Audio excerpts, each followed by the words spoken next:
All right, we have reached critical mass, and I don't want to cut into any more of Perla's time than I have to. So we're just going to go ahead and get started.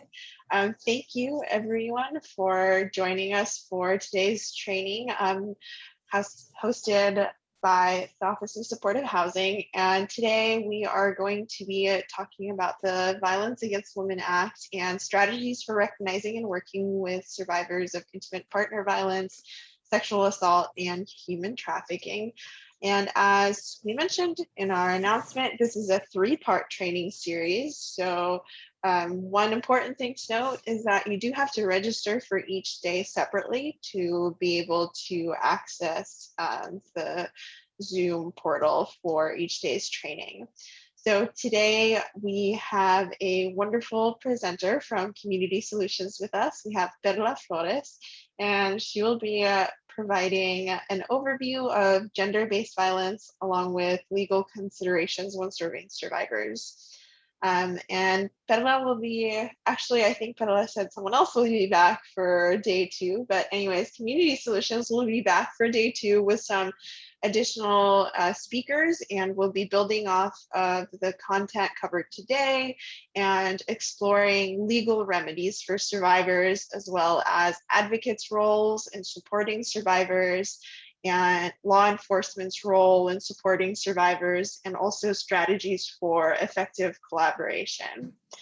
And then for day 3, part 3 of the training, Home Base will be presenting an overview of the goals and the requirements of the Violence Against Women Act, or VAWA, and how it applies to COC funded programs. So just a couple technical logistics. I know most folks are pretty used to Zoom at this point, but we are recording the training. We'll make sure that the recording is available on the COC website. You'll see an announcement go out as soon as it is to the COC and the Service Provider Network mailing groups.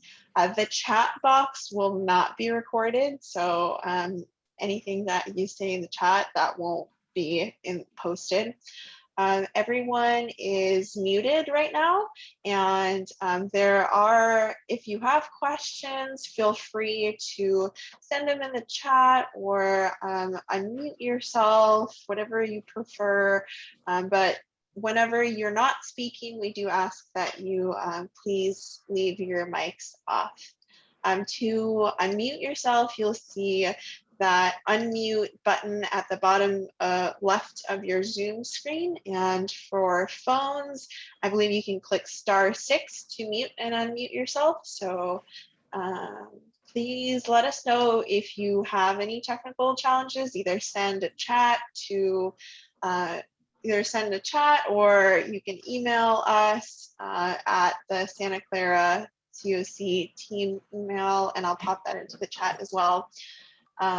Please note that we do have closed captioning, and so you can access that. If you're not already seeing it, you can access that by clicking on more in that little bottom bar at the bottom of your Zoom, and then hit show subtitles. So with that said, I am going to pass it over to Perla. Thank you, Sasha. And I'm going to go ahead and share my screen. Thank you, everybody, for being here today. It's going to be a lot of information. All this information we actually provide over the course of 75 hours through our 75-hour advocate training. So we've condensed quite a bit. But we're not going to go into intimate detail for each one of the slides. So I want to just reassure you of that. Feel free to ask questions as they come up for you. I think you can put them in the chat, and then we'll address that as that comes up and make sure that we're responding to all of your questions. So this, our 2-part series is called the Collaborative Intersectional Approach to Gender-Based Violence. And part 1, we're talking about the intersectional piece. And let me go to the next slide. Okay. So some of the learning objectives, I'm not going to spend a whole lot of time here, but basically really want you to understand the gender-based violence and its intersections and some of the nuances of gender-based violence. Also understand some of the survivors' needs and challenges that come up. Get a better understanding of some of the legal considerations involved in serving survivors, and increase your understanding of Santa Clara County services for survivors and some of those referral avenues. In part 2, we actually have a domestic violence detective, Detective Mindy Zen, that will be joining, as well as Karen Schultz from the Step Forward Foundation, who's an immigration attorney, and we'll be talking about civil remedies in general, but specifically around immigration law for survivors of gender-based violence. So I want to take, again, this is a lot of information, a lot to pack in. I want to just take a couple of seconds. I know some of us were rushing to get into the training on time, and just to ground ourselves. You take a few minutes just to identify 5 things around you, 5 things that you can see, 4 things that you can feel, 3 things that you can hear, 2 things you can smell, and 1 thing that you can taste, and really just, again, ground ourselves. Some of this information is challenging to hear, so just want to be present and relaxed. And again, feel free at any time if you need to take a break from the information, feel free to step away and take care of yourself. That's really important. Okay. So when we talk about an intersectional approach to gender-based violence, we're really talking about addressing gender-based violence, not by focusing on the symptoms, because intimate partner abuse, human trafficking, sexual assault, sexual harassment, female genital mutilation, these are all symptoms of a larger issue that's gender-based violence. And the reason that gender-based violence happens is because of toxic patriarchal socialization and power and control, gender roles that unfortunately in most societies we grow up with. So we really want to address the root causes of gender-based violence, because that's really what's going to prevent gender-based violence over the long term. So that piece is really important. I want to start today by hearing from a survivor. I think it's really important to center this work around survivors' experiences. And we're really, really excited today to have Nohemi with us. Nohemi is just an amazing woman. She is a member of the South Bay Coalition to End Human Trafficking Survivor Advisory Council. And she's also been a promotora with Community Solutions for several years. A promotora is a peer educator. So Nohemi has gone through our training, and she provides outreach, prevention activities, serves as a liaison with her community, and really ensuring that her community is aware of these issues of gender-based violence and where they can go for support. So I'm going to turn it over to Nohemi. Nohemi's going to be giving her presentation in Spanish. So I will summarize after she speaks for each one of her slides. But if there's questions that you have, I also want to make sure that you ask the questions while Nohemi's here, because she can only join us till 2:30 today. So quiero ahora, Nohemi, si gustas empezar con tu parte. Vamos a empezar con la información de fondo, por favor. Sí, pues mi nombre es Nohemi, es un placer estar aquí con ustedes. Yo vengo del estado de Sonora, México. Soy una mamá de 3 hijos.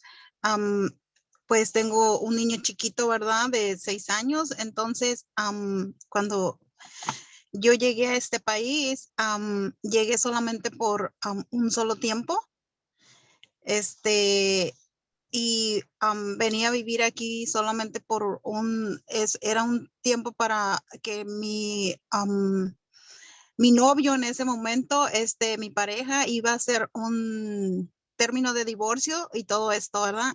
Y pues las cosas cambiaron despuesito que yo llegué a este país. Okay, voy a dar un resumen aquí. So Nohemi is from Sonora, Mexico, mother of 3 children, 2 daughters and a son. And she came to the US after she reconnected with a high school sweetheart that she had met in Mexico, hadn't seen for several years. And the goal was that once they came together, that he was going through a divorce process, and that's not actually what happened. ¿Quieres hablar un poquito acerca de la slide que habla acerca de la promesa? Sí, pues sí, era una mujer que ya había aprendido por muchos años a sacar adelante una familia, sabía cómo trabajar, sabía lidiar con mis obligaciones, ¿verdad? Como madre y padre, y me sentía realizada, pero tuve contacto con una persona de mi niñez. ¿verdad? Que esta persona estaba ya instalada en este país.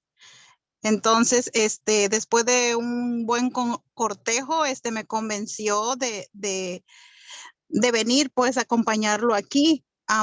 Y y me animé, llegué a este país y las cosas, se tornaron muy difíciles para mí ya estando aquí Noemi, por, oh, disculpa, ahorita voy a llegar, déjame nada más interpretar esto y ahora vamos a ese punto de lo que pasó cuando una vez sí, llegaste, okay? sí, So sí, Noemi sharing that she, for a long time, she was divorced in Mexico, so she really had learned how to be a mother and father to her daughters. She provided for her family. She studied and she was working in a job that she really enjoyed. And then she reconnected, not actually a childhood sweetheart, but somebody that she'd known since they were kids. And he convinced her to come to the US. And again, the point was that the goal was that they were going to get married. He was going to petition for her. But when she arrived here, things were not what she expected. ¿Nos puedes platicar un poquito qué fue lo que sucedió de cuando llegaste aquí a Estados Unidos y te diste cuenta de la situación con tu expareja? sí, claro. Pues ya estando aquí, ¿verdad? Las cosas se tornaron muy difíciles. Pensaba que había venido como una pareja, ¿verdad? Como en una relación y resultó que conforme fueron pasando los días, yo era, esta persona me ocupaba como la limpieza, para la limpieza de la casa, me obligaba a acompañarlo a trabajar, a su trabajo, que es un trabajo arduo, difícil de hombre. Y cuando no lo quería acompañar porque siempre estaba ofendiéndome y lastimándome emocionalmente, empezó a insultarme más y agredirme y decirme que era una floja, una mantenida y que en este país todos trabajaban. Y pues era bien triste porque yo no podía decirle a nadie porque no tengo familia en este país y aparte no podía regresarme porque me sentía como si, como una niña, soy una persona adulta, entonces me sentía como tonta porque me sentía que me había pasado algo como a una jovencita. Okay, déjame interpretar esto. So Noemi is sharing that soon after she arrived to the US, things got progressively worse. Her partner, who she was expecting was going to be her husband, treated her like a maid. She had to do all of the housework. And he also started having her come to work with him and help perform his job duties, which was really challenging work. That's more built. It was challenging work for her in terms of labor intensive. When she'd say that she didn't want to go, he would tell her, in this country, everybody has to work, you're lazy. And she wanted to stay, not go to work with him because he was so emotionally abusive. But if she told him that she didn't want to go, then he would become more verbally, emotionally abusive. Noemi shared that she felt really alone and she didn't have any family here, hadn't really developed any friendships. And she also felt that she couldn't go back home because she felt that she'd entered into this relationship as an adult and she felt that she'd committed a mistake that only a young person would commit. And so she was embarrassed to go back home and to share with her family and friends what how the situation had devolved, unfortunately. Entonces hablaste un poquito acerca de cómo empezó a tratarte mal. ¿Quieres hablar un poquito más acerca de hasta qué punto escaló la violencia? Sí, empezó pues realmente a levantarme la voz, a decirme qué tenía que hacer y qué no debía de hacer. Después empezó a abusarme sexualmente, ¿verdad? Y es algo bien, bien difícil de creerlo y de pensarlo porque era algo que podía ser bien de acuerdo, pero su situación emocional, no sé por qué trabajó así, pero era como deleite para él abusar sexualmente de mí. Y así pasaron algunos meses y hubo una ocasión que tristemente pues me sentí amenazada, ¿verdad? Obviamente, primero con un arma, con una pistola en mano, ¿verdad? Y después con un cuchillo, ¿verdad? Entonces, pero no podía, me sentía yo que no podía hacer nada, sentía como que aquí iba a terminar mi vida y estaba en sus manos, ¿verdad? La decisión de terminar conmigo. Sí, déjame interpretar esto. So this is really, again, very, very challenging to share. So Noemi is sharing that, again, initially the abuse began by a lot of emotional abuse, a lot of yelling, name calling, but then her ex-partner began to abuse her sexually. And it was really difficult for her to believe that he'd have to abuse her sexually and be abusive in that way, because they were in a relationship, so she would have consented without having, but it seemed like for him that he derived pleasure from being sexually abusive. Noemi mentioned that several months went by and that he began to threaten her. One time he threatened her with a gun. Another time he threatened her with a knife. And she felt that this was going to be the end of her life, that there wasn't anything that she could do to leave the situation or to end the abuse. Gracias, Noemi. Yo sé que es bien difícil trabajar de esto y hablar de esto, perdón. Y pues te agradezco que estés aquí compartiendo. Hablaste un poquito acerca de su trabajo, ¿verdad? Que te hizo trabajar con él y te pagaba porque trabajaras con él. And I'm asking Noemi, I'm thanking her for sharing this really difficult experience, to share such a private thing. And I'm asking Noemi to talk a little about how he forced her to work, and was he paying her for the work that she was doing, whether in home or out of the home. Entonces, él te daba algún tipo de remuneración por trabajar en ayudarle en su trabajo? No, claro que no, nunca. Inclusive, pues, al principio, pues, yo lo acompañaba, pues, con gusto, ¿verdad? Y todo esto. Ya después, cuando me empezó a agredir emocionalmente, físicamente y todas esas cosas, yo traté de no acompañarlo, ¿verdad? Pero él me obligaba porque decía que la comida que me comía, ¿verdad? Tenía que, no se la regalaban a él, entonces yo la tenía que cooperar para que pudiera haber esa comida allí en ese hogar. Y entonces nunca tuve un peso de regreso, sin embargo, trabajé con él, lo acompañé en sus viajes y todo esto. Y aún, porque después tuve la noticia de que estaba embarazada, ¿verdad? Entonces, aún con todo y eso, me obligaba a acompañarlo, tanto al trabajo como a cualquier lugar que él quisiera hacerme sentir incómoda y mal, y que tuviera la oportunidad de no tener testigos para agredirme tanto físicamente como verbalmente, me obligaba a acompañarlo. Ok, muchas gracias. Déjame tratar de interpretar esto. So I asked Noemi with regards to the work that she did for him, that if he ever paid her, and she said absolutely not. And at first she'd accompany him and wanted to help him, but then as he began to be really abusive, really verbally abusive, physically abusive, sexually abusive, putting her down all the time, she didn't want to go anymore. But every time that she said, I'm not going to go with you to work, he would degrade her. He would tell her, well, I'm providing your food, and that food doesn't come free to me. So you have to also contribute to the house, to the bringing in money for the household. When Noemi became pregnant, the abuse continued in every way. And even though she was pregnant, he would still make her go to work with him. And he'd always look for opportunities to take her to places where he could be abusive to her without any type of witnesses around. Vamos a seguir el siguiente paso. Hablaste un poquito acerca de cómo la situación empeoró cuando te embarazaste. ¿Y qué pasó cuando nació el niño? ¿Que él empezó a estar el niño también en contra de ti? So I'm asking Noemi if things got worse once she was pregnant, but once her child was born, if her ex-partner was also using the child to control her, to continue the abuse. ¿De qué maneras usó al niño para seguir controlándote o abusándote? Sí, pues yo, ¿verdad? Le decía que pues me regresara de donde me trajo, porque pues él fue el que me trajo, ¿verdad? Y todo.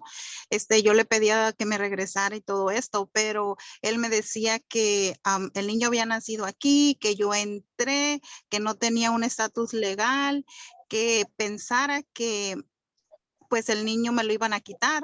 Y cuando una de las cosas que no comenté anteriormente es de que cuando yo tuve la intención de hablarle a la policía porque me sentía que iba a perder mi vida allí, él me amenazaba de que sí iba a llegar la policía, pero que iban a investigar y como yo no tengo un estatus legal y él sí, me iban a quitar a mi hijo y se lo iban a dejar a él y a mí me iban a echar para afuera, ¿verdad? Para mi país.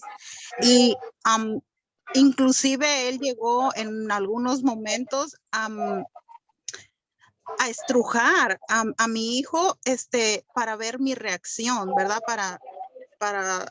Pues para hacerme sufrir, yo creo, ¿verdad? Pero usó a mi hijo. Ok, déjame interpretar eso, por favor. So Noemi sharing that on several occasions, she asked her partner to take her back to Mexico, take her back where she came from. And he said, well, you can go, but our son was born here and you have no legal status. So if you go to the police or if you leave, they're going to take our son away and leave him with me. So she really didn't feel like that was an option to be able to leave without losing custody of her child. She also said that she wanted to share previously that there was an occasion where Noemi threatened her partner or said, I'm going to call the police. And he told her, go ahead and call the police, but you have no legal status here. And so what the police is going to do is that they're going to deport you and they're going to give your child to me. They're going to let our child stay with me. Noemi states that there was on one occasion that her partner trying to clear it. Okay. Okay. Sorry. Okay, thank you. Noemi, cuando dices que él estrujó a tu hijo, ¿quieres decir como de abuso sexual? No, el niño quería abrazarlo y él lo apuchaba. Okay. Como no te me arrimes. Okay. O si el niño me daba los brazos porque él lo estaba apretando, y no me dejaba acercarme a él. Okay. And Noemi said that on a few occasions also, her ex-partner would be emotionally abusive to the child, just to hurt her. So for example, if the little boy was crying and Noemi wanted to hold him, her partner would push him away and would, also starting that verbal abuse with the child as well, knowing that this was the way that he was going to cause her a lot of pain by being emotionally abusive with the child, pushing him away, things like that. And también pues no, en ese momento pues no hablabas el idioma y tenías vergüenza también y miedo de pedir ayuda, ¿verdad? Okay, so vamos a hacer, so just to recap again. Sí, claro, sobre todo eso. Sí. So that's just kind of the situation that Noemi was saying where she, ¿sí, Noemi? Where she, sí, te digo que sí, el no hablar el inglés era así como desesperante porque no sabía qué hacer. Yo quería salir y pedir ayuda, pero también estaba asustada porque me amenazaba, ¿verdad? Entonces, principalmente que donde yo estaba, pues me daba vergüenza porque era una persona adulta y era como que increíble lo que me estaba pasando realmente. So Noemi sharing that the not being able to speak the language was really frustrating for her because she didn't feel comfortable to go out and seek support. She also was afraid, again, being in a country without legal status, didn't have any friends or family, and was really scared of what would happen if she actually sought support and because of her legal status and particularly with her child.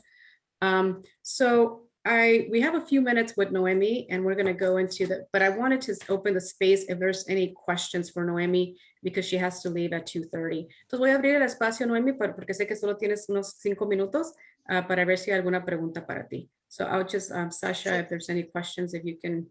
Sí, claro. I can't see the chat box. Sure. We haven't gotten any yet, but keeping an eye. Hello, can you guys hear me? Yes. Yeah, can I ask Naomi a question? Sure, are you in Spanish? Yeah. Oh, sure, go ahead. So, yes, go ahead. Noemi te va a hacer, el señor te va a hacer una pregunta, ¿ok? Sí, Naomi, ¿está ahí, Naomi? sí. Te quería preguntar, ahora que todo eso sucedió, el nene, tu hijo, el bebé, ¿todavía está con usted, con tu persona? ¿Y qué es lo que usted está haciendo ahora con tu vida? Um, mi hijo está conmigo, gracias a Dios. Fuimos a corte porque hay algo que no sé si lo tenga que decir antes, pero en una de las veces que yo sentí que iba a perder la vida allí, él mismo fue el que le habló a la policía porque me vio como muy decidida a irme de su lado. Y entonces la policía llegó y el policía que llegó tuvo esa sensibilidad de ver que me preguntó ¿por qué te quieres ir de este país si todos quieren venir aquí? Y entonces yo le dije lo que estaba pasando y entonces él dijo, oh, no, dijo, y me mandó a donde es el maltrato de niños y a un lugar donde yo pudiera pedir ayuda. Pero lo que te quiero contestar rápido es de que sí, mi hijo, gracias a Dios, después de que fuimos a la corte y todo esto, mi hijo está conmigo y él solamente tiene visitas para verlo. Ujú. Ok. ¿Y quieres hablar acerca de lo que estás haciendo con tu vida, la segunda parte? Sí, ahorita gracias a Dios que tuve mucho apoyo en ese momento. Me costó salir adelante y todo, pero gracias a Dios de que siempre hubo personas a mi alrededor que me quisieron apoyar. Y en este caso fue Perla, que es por parte de Community Solution. Entonces, yo tenía soy una persona adulta, entonces ya había tenido una gran experiencia y sabía que podía salir adelante de esta también. Y aquí sigo, estoy bien, está bien mi hijo, y estamos tratando de hablarle, estoy tratando de llevar este mensaje con la misma gente hispana latina que no habla español tal vez, que hay ayudas en este país y que pueden transformar y cambiar sus vidas. Muchas gracias, Noemi. So that's a lot. So just to kind of summarize a little bit in terms of whether or not Noemi's, because one of the questions was, is your baby still with you? And what are you doing now with your life? And in terms of the baby, Noemi shared that one of the things that happened on one occasion where Noemi wanted to leave, and she was her ex-partner could tell that she was determined to leave on this occasion. Her ex-partner is the one that called the police. And when the police came out, fortunately, the police officer that responded was trained in intimate partner abuse. And he pulled Noemi aside and asked her, well, why do you want to leave? Most people want to come into this country, not leave this country. And Noemi shared what was happening. And so the police officer realized that that there was domestic violence happening as well as child abuse. And so he connected her to Child Protective Services. He connected her to a service provider for support. And they went through the court process and she was able to have custody, legal custody, as well as physical custody. And so that the father has visitation. And as far as what she's doing with her life now, she went through a really hard time coming out of the situation, but having gone through a divorce before and through challenging experiences before, she knew that she could also survive and thrive after this experience. And after receiving a lot of support from different organizations, from friends that she's been able to make over the years, she's doing well. Her son is doing well. She participates as a promotora to bring awareness to the monolingual Spanish-speaking community about gender-based violence, and that there is support that's available regardless of their legal status. Muchas gracias, Noemi. Te agradezco mucho que estés aquí con nosotros. Ya sé que te tienes que ir. Y si hay alguna pregunta para ti, después la podemos hacer llegar a ti para que la puedas responder. So I want to thank Noemi for being here. I know she has to leave the call at 2:30. And also to say, if you have other questions for Noemi, you can email them to me. And I'm happy to connect with her and we can have responses for you at Thursday's call. Thank you. Gracias, Noemi. Muchas gracias por tu tiempo. Sí, gracias. Es un placer haber estado con ustedes. Gracias. Noemi said it was a pleasure to be here with us. So we got a little bit ahead of ourselves because of the timing and Noemi needing to leave. But as you heard Noemi's story, and this is something you could drop it in the chat. What are some red flags that came up for you after hearing her story. What are some of the vulnerabilities that came up, like factors that would make her more vulnerable? And was Nohemi at that time potentially a victim of intimate partner abuse, of sexual assault, of human trafficking? And also think a little bit about, if Nohemi came to you, what services and support could you provide her directly? And what providers or services could you refer her to? What are some of those partnerships that you've established with other community-based organizations or government-based or governmental organizations that you could connect Nohemi to? And also, what are some of the legal issues that might come up in this case? So again, feel free to put that in the chat. I can't read the chat, but and if there's any questions, also feel free to put that in the chat as well. Okay. So as most of you probably guessed, Nohemi's victimizations include intimate partner abuse, sexual assault, and labor trafficking. And we're going to spend some time really diving into definitions of these three issues and really why it was so important for this intersectional approach. So again, Nohemi had to leave early. So we've already shared this, what happened when the police came over, that law enforcement determined that she was actually the victim and she was able to receive the support that she needed. And one of the things that we've been doing over the last several years is really shifting the paradigm and moving away from addressing different forms of gender-based violence or different issues that come up for survivors in silos and approaching this issue from an intersectional point of view. So instead of seeing like Nohemi's intimate partner abuse separately from the sexual assault, from the labor trafficking, in this case, there wasn't any sex trafficking, but so we're seeing that all together as just how do we provide comprehensive support that addresses all of those issues. And in addition to addressing the issues of gender-based violence in a way that's intersectional, also addressing other issues that come up for survivors that would prevent them from moving forward, from healing and becoming self-sufficient. That would include housing challenges, mental health issues, substance abuse issues. It's really important to support survivors in a way, again, that's holistic and addresses all of the challenges that they're facing. And again, here's some reasons of why we screen for all these intersections, addressing all the different forms of trauma.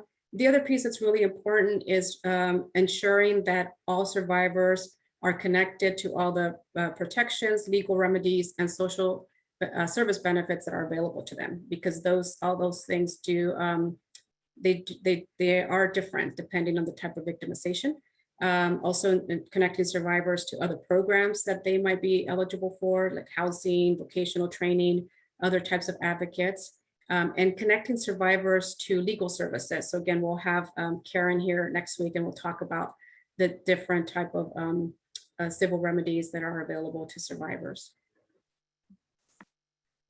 So the South Bay Coalition to End Human Trafficking developed a victim needs screening tool that looks to identify the potential past or present occurrence of domestic violence, sexual assault, labor trafficking, or sex trafficking.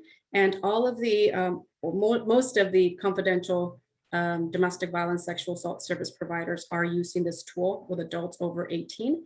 And we actually developed a condensed victim needs screening tool for COC providers. And we've had it to date hundreds of providers that have been trained. So maybe you've received that training. Feel free to drop that in the chat. And if you're interested in participating in that training, you can provide that information as well. We're happy to set that up. What some of the data that we looked at, so after administering this tool with survivors for about a year, we looked at 95 completed victim needs screening tool. And one of the things that we'd always known anecdotally, but now can really say with certainty because of the data, is that almost 40% of intimate partner violence survivors are also sexually assaulted by their partner. And that piece is really important. We've also did a little bit more research in terms of the number of survivors that come in that are, for example, there 12% of the survivors that came in not looking for domestic violence services. So maybe they came in for sexual assault or human trafficking, also identified as domestic violence survivors and were connected to a domestic violence advocate. 9% of survivors that came in not looking for sexual assault services identified as sexual assault survivors as part of going through this victim needs screening tool and were connected to an advocate. And then the same was true for human trafficking. 5% of survivors identified as human trafficking victims and were connected to advocates as well. And then the external referrals that came from that are on the DV side and sexual assault side low because we provide that internally. But in terms of legal services, a significant number. And I think that this number has actually increased now that we're focusing more on the collaboration of survivors that we refer out to legal services for legal support. So why it's also important to think about gender-based violence intersectionally. There's a lot of other correlations that come up. So for example, with sexual abuse survivors are more likely to be physically and sexually re-victimized, be involved with an abusive partner, become a teen mother, perhaps participate in risky sexual activity, abuse drugs and alcohol as a coping mechanism, experience more lifetime traumas. And as parents, their children are at increased risk for abuse and neglect as they repeat generational patterns of abuse, neglect, and family dysfunction. So it's really important to think about the role that abuse can play, not just in the lives of the survivors, but also their family members and children. This continuum of sexual abuse is provided by GEMS, which is a nonprofit agency in New York that focuses on working with commercially sexually exploited children. And again, I'm not going to spend a lot, you have all of this in your packet, but really this shows how what starts as child sexual abuse could turn out over the long term, could turn into commercial sexual exploitation. Oh, sorry about that, of children. Another data point in terms of correlation of abuse, children who were exposed to violence in their home are 15 times more likely to be physically and or sexually assaulted than the national average. And again, I won't spend more time on this, but when you have some time, please take a look at these statistics. The piece that's really important to look at too is the impact of shame. Noemi talked a lot about being embarrassed to seek support.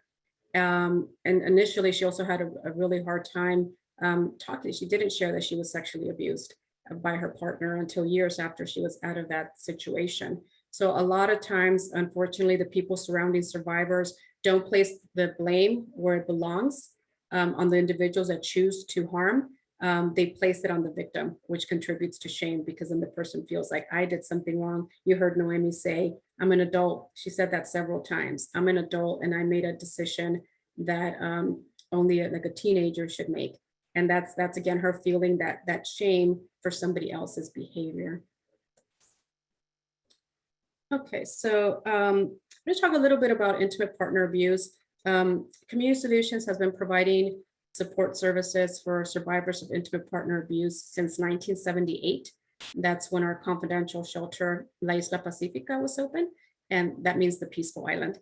And the reason that we opened this shelter in South County, South Santa Clara County, is that we found that the survivors of intimate partner abuse in South County were so geographically removed from the rest of the county that even though there was WOMA, who's what's now Next Door Solutions to Domestic Violence in Central San Jose, that was not accessible to survivors in South County.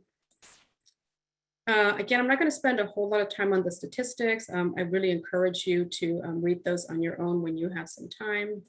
It's a significant, but intimate partner abuse is definitely a significant issue.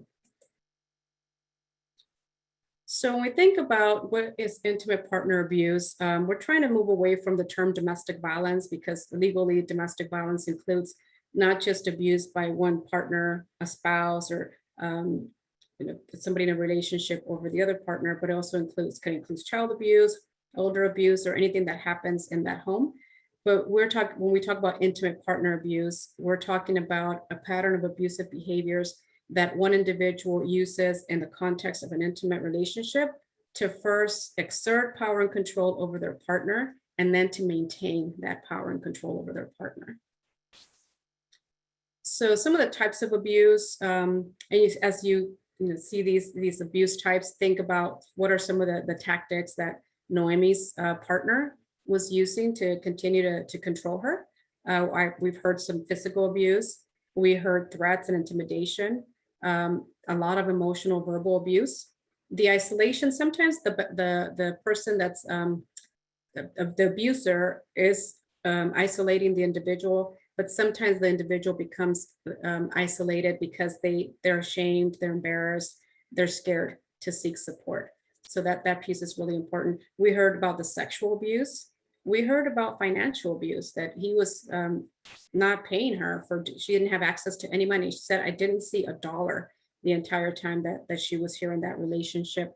Using the children, we saw that, how before her son was born, after her son was born, and then coercive control. We're going to talk a little bit more about that. So, and the reason we use the term intimate partner abuse instead of intimate partner violence is that abuse includes other forms of power and control that are not necessarily physical violence. So for example, isolation, financial abuse, coercive control, and using children. So we really want to think about intimate partner abuse in a way that's really broad, and remembering always that the goal of intimate partner abuse is to exert that power and control over a partner.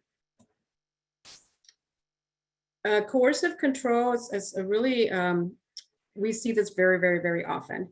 And this is really when an individual uses threats, humiliation, intimidation, or other type of abuse to harm or punish the victim. And it involves this repeated and ongoing intentional tactics that are used to limit the liberty of the victim, but also to break down their self-esteem. And importantly, just last year, a state law change that now allows victims of intimate partner abuse to use coercive control when they're requesting a restraining order, because before with the restraining orders, there had to be some type of physical violence or imminent threat, but now coercive control can be used to request a domestic violence protective order. So here are some examples of abusive behaviors.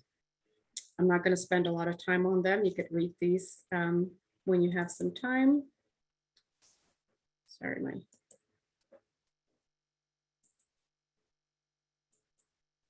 for some reason, my mouse is not working. The other thing I wanted to spend a little bit of time on is strangulation. And this is something that our county has been looking at very seriously for the last, at least the last 5 years. Strangulation was recently identified as one of the most lethal forms of domestic violence.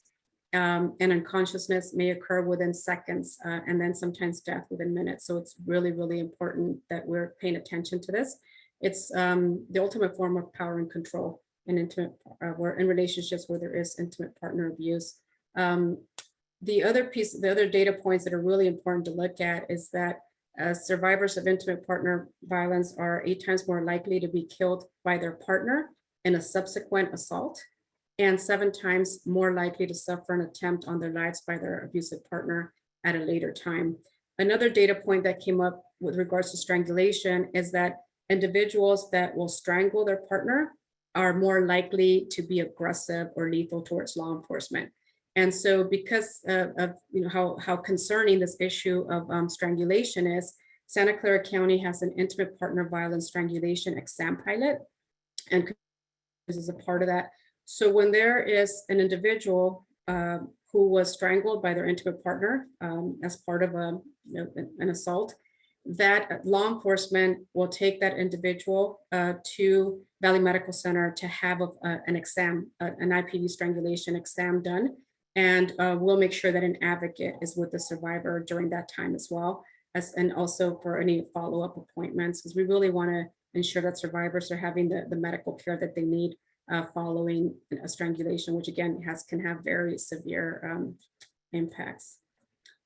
This is a power and control wheel. Many of you have probably seen it, but it's a way to see in one shot, what are the different tactics that an abusive person will use to, again, first exert and then maintain that power and control over their partner in the context of an intimate relationship. When we talk about for immigrants or individuals that are undocumented, Noemi shared a little bit about her story. So in addition to the common power and control tactics, there's an additional layer. of tactics that perpetrators can use to continue to exert and maintain power and control over their partner. I know these are not very easy to read, so I'll send some better copies to Sasha so that she can share with all of you. And there's also a power and control wheel of additional tactics that are used in the context of relationships, of same-sex relationships, because all of the different tactics that we talked about, this applies to heterosexual relationships as well as homosexual relationships. So again, there's other tactics that individuals will use in the context of a homosexual relationship, and it's really important to understand those as well. So we know that there probably isn't such a thing as a perfect relationship, because there's, I'm not sure why that went. But there are such things as healthy relationships, and healthy relationships center around equality. And so here are some of the different factors that go into building and sustaining a relationship that's healthy. Okay, so I want to take a little bit, something's going on with my mouse that is just not letting me scroll forward when I want to. I want to actually kind of open this up for discussion, and see, now things are just moving when I don't want them to. Sasha, I think I'm going to have to give you control, and if you can go through this, because it's having a mind of its own. But as we're, so I'm going to stop here, and I'm going to turn it over to Sasha. But I want, if people want to share, why do you think are some of the reasons that an individual will not leave a relationship that's abusive? Does anybody want to share?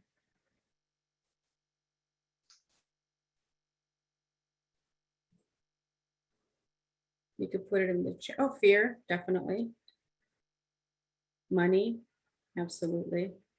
Resources, shame, housing, nowhere to go, financially dependent, the children, their life could be in danger, isolated, trauma bonded, all economic dependency, substance usage, victim shaming and blaming, absolutely, cultural, family pressure. It's the most dangerous when they're leaving, absolutely. When a victim wants to leave an abusive relationship, that's the most dangerous time for him or her. New in the country, language barrier, uncertainty, isolation, absolutely. Oh, I tried before and no one will believe me, definitely. A lot of really good thoughts there. Love, thank you. Yeah, that's a really important one as well. Love, fear of being alone. So you can see there's many reasons why someone won't leave in a relationship that's abusive, and none of those reasons make the abuse the victim's fault. So I don't know, Sasha, if you're able to go back. Here we go. So here are some of the reasons that we've heard over the years from survivors that we've talked to. And again, we never want to take a cookie cutter approach because every situation is so different. There's fear of many things. Sometimes they believe the abuse is normal, particularly if they grew up in a home where there was violence. Love is really important. So we want to remember that it's not that people that are abusive are bad people. It's the behavior, which is a learned behavior, that is not acceptable. So still loving somebody that can be abusive is a very common thing. And there's that hope that that individual will go back to being how they were before. Concern for the children, lack of financial resources. I think you guys covered all of these. No support networks, language barriers, sometimes cultural or religious reasons. Fear of being outed in cases where somebody perhaps has not opened about their sexuality, and physical limitations. We certainly work with survivors that are dependent on their partners for their physical needs. Can we go to the next slide, please? So I want to talk a little bit about the children and the impact of, oh, can we go to the previous one? Okay. So I just want to talk a little bit about how witnessing or being exposed to intimate partner violence can impact children. And this hurts children of all ages and stages of growth. And they are affected directly and indirectly as a result of the abuse they've witnessed. And in many cases, they also are jointly enduring. A lot of times they might feel confused, guilty, sad, stressed, afraid, angry, ashamed, and sometimes responsible. Can we go to the next slide? There also may be some physical responses that can include stomach aches, headaches, bedwetting, and loss of ability to concentrate. And some of the behavioral responses may include acting out, withdrawal, or anxiousness to please. They may also use violence to express themselves. Next slide. So in terms of how you can support survivors of intimate partner abuse, because unfortunately, given the statistics are so staggering, it's really likely that you will, whether with clients or in your personal life, we're going to come across survivors of intimate partner abuse. It's really important to remind them that they don't deserve the abuse. It's not their fault. Be available to listen if someone asks for help, and encourage that person to contact a domestic violence agency where they can receive free, confidential, and non-judgmental support. Go to the next slide. And again, just some things to keep in mind. You can read this when you have some time. And go to the next slide. And so in terms of the resources available for intimate partner abuse survivors, we'll go to the next slide. We're very fortunate here in Santa Clara County that we have 5 confidential service providers that support survivors of intimate partner abuse. And a lot of us, there's some that have a culturally specific focus. So Asian Americans for Community Involvement focuses on API survivors. So, and they have staff on board that speaks Chinese, Lao, Spanish, Tagalog, Thai, Vietnamese, and also provide domestic violence shelter support services for domestic violence or human trafficking survivors, legal advocacy, community solutions. We focus on South Santa Clara County and San Benito County, and we have staff. The majority of our staff are Spanish speaking because, or bilingual Spanish speaking, because about 60% of the survivors that we support are monolingual Spanish speakers. My tree focuses on the South Asian community, and they provide transitional housing support, advocacy services. Next Door was actually the first shelter here in Santa Clara County, and it used to be called WOMA, but they also provide again, domestic violence shelter, support services, legal advocacy. And then the YW provides shelter support services. And the YW and Community Solutions support domestic violence, sexual assault, and human trafficking survivors. Can we go to the next slide, please? So in addition to referring survivors to the organizations, you could also do a warm handoff. So for intimate partner abuse survivors, again, you can connect them to, based on like their geographic location and their cultural or linguistic needs, you can connect them with one of these organizations. And then for sexual assault, Community Solutions and the YWCA. We can go to the next slide. Okay, so that was a lot. We're going to get into sexual assault now, and this is again is a difficult topic, but I wanted to just give us a time to kind of breathe and see if there's any questions specific to intimate partner abuse before we move on.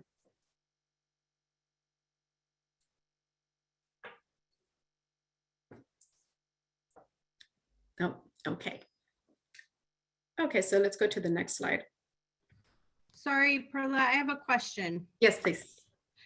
Okay, I am in Gilroy, and I have noticed a pattern of women who are survivors of intimate partner violence who are also wrapped up in the CPS system. And because substance misuse tends to go as a coping tool with women who are in these situations, I've seen quite a few of them losing their parental rights because they didn't follow a CPS case plan. That as an advocate and a survivor myself, to me, when I read the pattern, they're acting exactly as we would expect a survivor who hasn't been treated to act. Is there anything that we can do, or any organization that is better equipped to advocate these parents through the child protective system that you know of? Oh, thank you, Vanessa. That's a really, really good question. I think that, so the 5 domestic violence agencies that I mentioned, thank you for bringing that up, also provide advocacy services with the Department of Family and Children Services, law enforcement, court systems, DA's office, and we also have a lot of multidisciplinary meetings that we attend where DFCS is a part of those meetings. So if you're in Gilroy, I would love to invite you. We can have a conversation of how, because we do have the domestic violence support team in South County, and that includes law enforcement, DFCS, probation, advocates, victim witness, as well as civil attorneys for immigration and family law. So definitely happy to talk to you, because sometimes it's just like the being able to advocate and knowing the social workers. At a policy level, I can share with you that our county is looking at a Green Book 2.0 initiative. So Green Book was kind of a federal project that came about in the early 2000s that looked at the co-occurrence of domestic violence and child maltreatment, and brought together domestic violence advocates, dependency court, and Department of Family and Children's Services to try to address, like, how do we support the family without removing the children when there's domestic violence issues. So there's definitely a lot of work that needs to be done at the policy level as well. But definitely connect with me, and we can figure out a way to have you join the South County Domestic Violence Support Team and see how we can provide support in individual cases that have to, because that is a huge concern across the county. And again, fortunately, we have judges, social workers, and county policymakers that are looking at this issue very closely.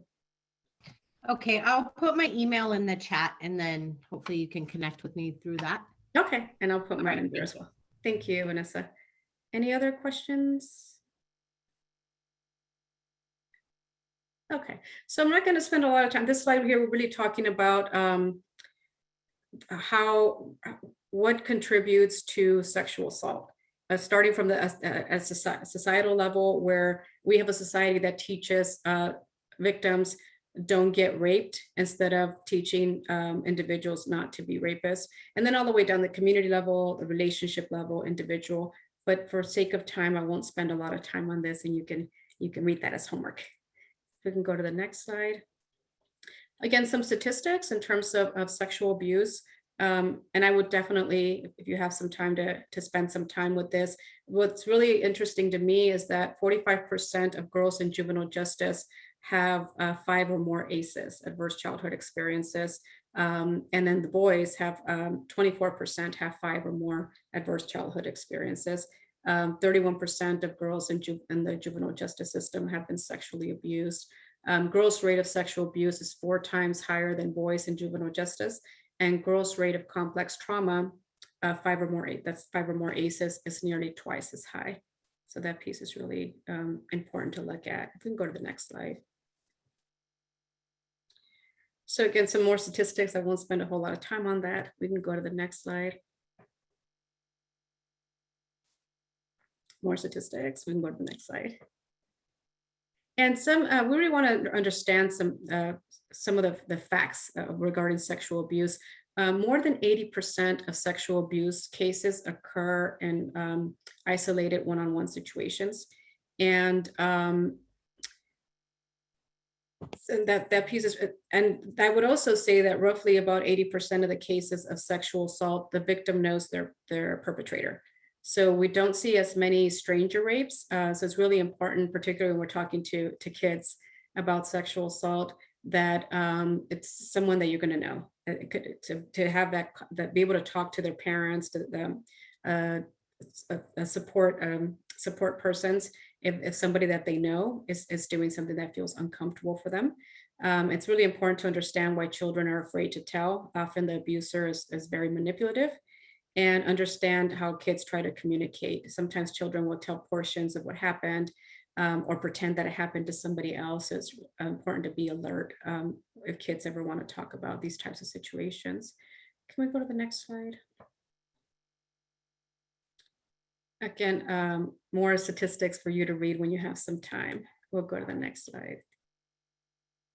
So here we talk about, actually in 90% of the cases, the perpetrator knows the victim. So we see here that in 30% of the cases, family members that are sexually assaulting other family members, and 60% of the cases is known individuals such as neighbors, coaches, acquaintances, and then 10% of the cases are stranger rape. So it's super important, again, especially with the younger kids, to not just talk to them about stranger danger, but also about individuals that they know, family members, neighbors, teachers, etc. We can go to the next slide. And the next one. So when we think about sexual assault, you can keep going. I think it's going to populate here. It's really an umbrella for all types of sexual abuse. So that includes both touching and non-touching types of behaviors. And again, won't spend a lot of time, but what falls under the touching side, starting from rape all the way down to inappropriate touching. And then on the non-touching side, that includes sexual harassment. Also, it can even include exposure to pornographic materials. And all of these behaviors, again, fall under the umbrella of sexual assault. So we have survivors that have suffered pretty much everything that you see under this umbrella. If we can go to the next slide. And so in terms of really defining sexual assault is any type of sexual activity, whether it involves touching or not, that a person does not agree to, or in other words, doesn't give consent to.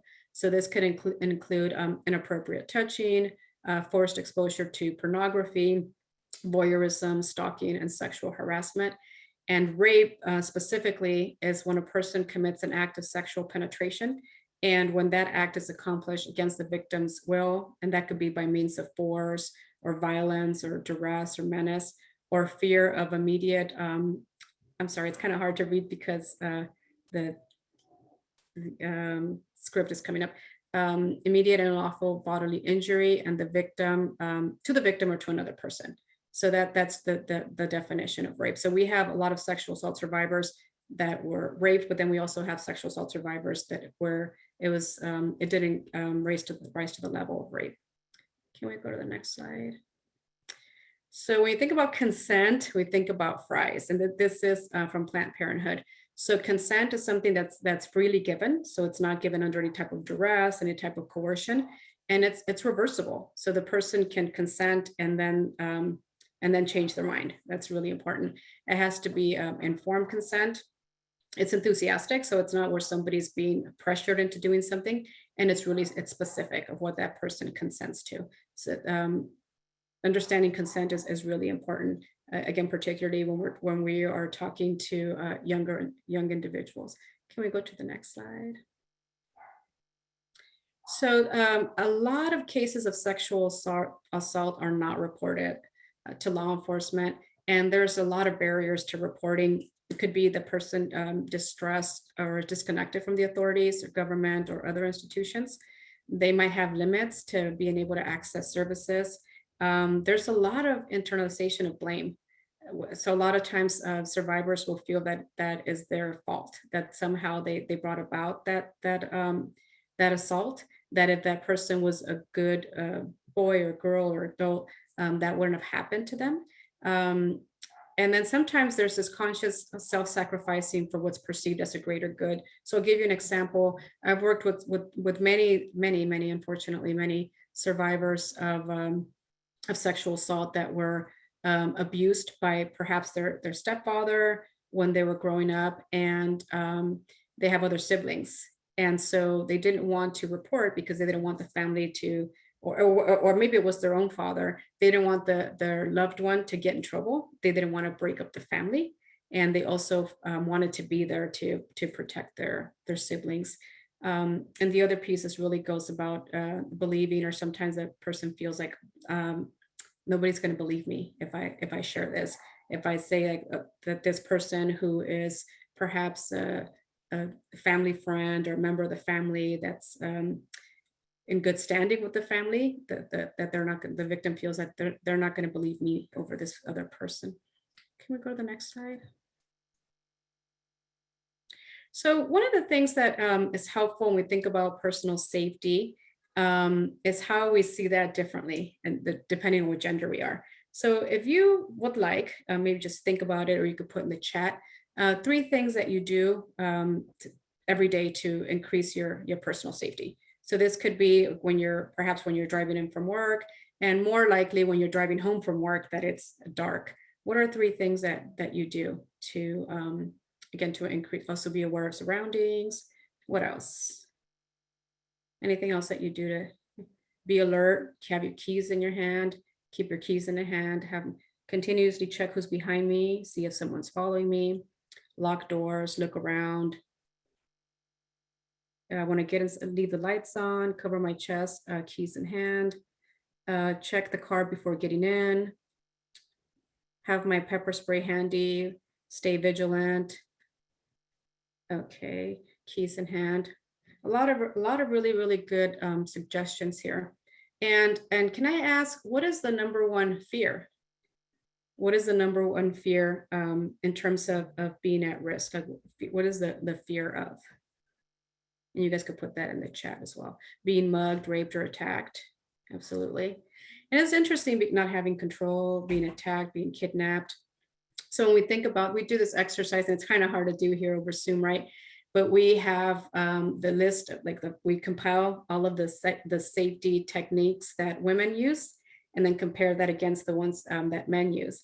And it's a very long list in terms of the safety techniques that women will come up with as compared to men's list. And having these conversations, a lot of times men have shared with us, like, that doesn't even cross my mind that I'd have to be worried about being raped or worried about any of these things. So it's really important the way that we're socialized, that we have to, that we're at risk, and which is true. But again, I mean, even when we take all the safety measures, it's hard to say that we're not going to be victims of sexual abuse, because that's something that's often outside of our control, right? And that's in the control of the person that wishes to cause harm. So just something to keep them dressed down. Yeah, you think about that, like, should we have to do that? Should we have to go through all these things to prevent somebody from causing us harm? We can go to the next slide. So some of the impacts of sexual assault, there are a lot of impacts, and they're long lasting. There's the emotional impact, again, the guilt and the self-blame. And I've heard so many survivors say, oh, maybe I let this person on. The shock and disbelief, like, I can't believe this person was my friend, this person was my partner. Lack of control, fear, humiliation. A lot of times survivors have what we call branded syndrome, where they feel that everybody knows that they were sexually assaulted. I've had survivors that, that's just, like, I'm walking down the street and I haven't told anybody, but I feel people are looking at me differently. So, and anger, definitely anger is a significant emotional impact after being sexually assaulted. And when we think about the physical impact, there could be soreness, muscle tension, headaches, stomach pains, nausea, sleep disturbances. Unfortunately, a lot of survivors develop eating disorders. And the emotional impacts, those, if the survivor is not able to receive the support that they need to heal, those impacts can be very long lasting. I've worked with survivors that were sexually assaulted when they were children, 10 years old, and then the survivors are in their 40s, 50s, and they still talk about that assault like if it happened yesterday. So it's so important to be able to provide that support. Can we go to the next slide, please? So again, the same thing, it's the importance of thinking about the impact of shame and how that can impact survivors. When we're asking, what were you wearing? What were you doing in that location? Why did you hang out with this person? That really leads to the survivor to feel like this is my fault, which contributes to their shame. Can we go to the next slide, please? So again, some more statistics. I'm not going to spend a lot of time on this. You certainly can read that. Go to the next slide.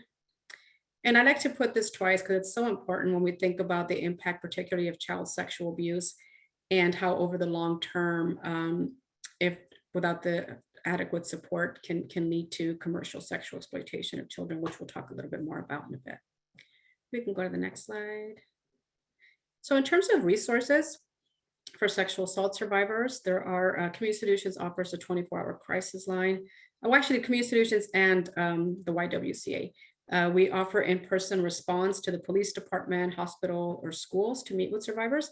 And then we also accompany survivors to a SART exam, which is a sexual assault forensic exam. When somebody is sexually assaulted, particularly when there's raped or forced oral copulation, their survivor can go through an exam that's where the purpose of the exam is to make sure that the survivor's okay, provide prophylactic treatment for any type of STDs, and also to gather evidence for potentially charging the perpetrator with sexual assault. So in addition to an advocate being there with the survivor during that, and this by law, survivors of sexual assault have the right to have an advocate with them during the SART exam. And we also provide to survivors confidential shelter, peer counseling, accompaniment, advocacy with again, law enforcement, with the DA's office, resources, and then referrals to additional services. We can go to the next slide. And again, I talked a little bit, so the SART team, I talked a little bit about what the SART exam consists of, but the members of the SART team include the law enforcement as well as the sexual assault nurse examiners.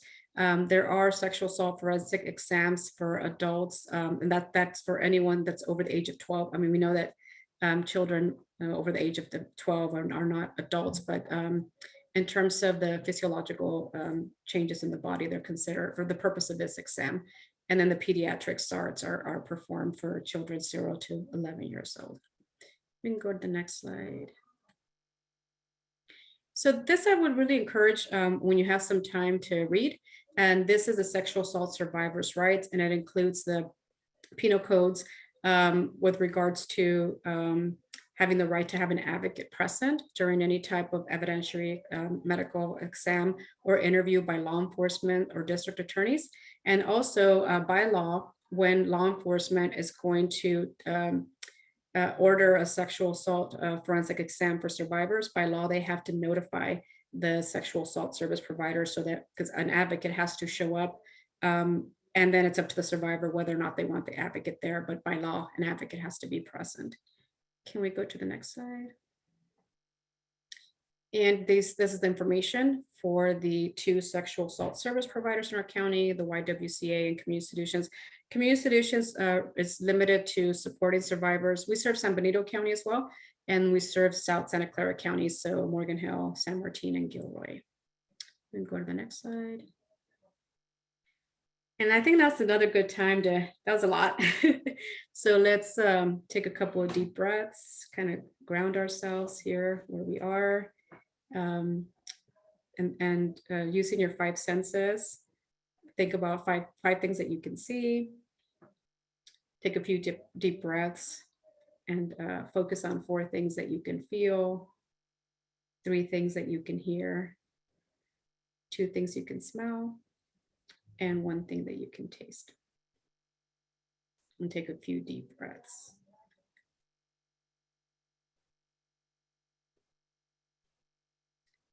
And we'll go ahead and go to the next slide. Before we go into human trafficking, I want to open it up and see if there's any questions about any of the issues related to sexual assault that we talked about. And you can feel free to just open your mic and ask your question. Or put in the chat, whatever you feel more comfortable with. So one thing that I will put out there is really interesting, because so there, we talked about the penal code and that there's a section for rape, and there's actually a separate section for spousal rape, because up to about the early 70s, I always forget the decade, it wasn't against the law to rape your own spouse. And fortunately now that is considered rape. So there's 2 penal codes, one for rape, and that's the rape of somebody not your spouse, and one for spousal rape. And even though sexual assault happens, we mentioned earlier, in about 40% of the cases of intimate partner abuse, it's really hard for survivors of intimate partner abuse to actually report the sexual assault. It's not something that they want to talk about. And a lot of times in a lot of cultures, particularly women are taught particularly if you're married, that having sex with your partner is a duty. so that you don't really have the right to say no. I've had many survivors when I sit down with them, when we go over the power and control wheel, that will say to me like, oh, I didn't know that if I didn't want to have, that if I could say no to sex with my husband or my partner, I didn't know that that my partner forcing me, pressuring me, coercing me into having sex was a form of abuse. So I don't see any questions. No? Okay. So we're going to move on and talk a little bit about human trafficking. Okay, so when we think about human trafficking, really we could think about it in 4 main areas.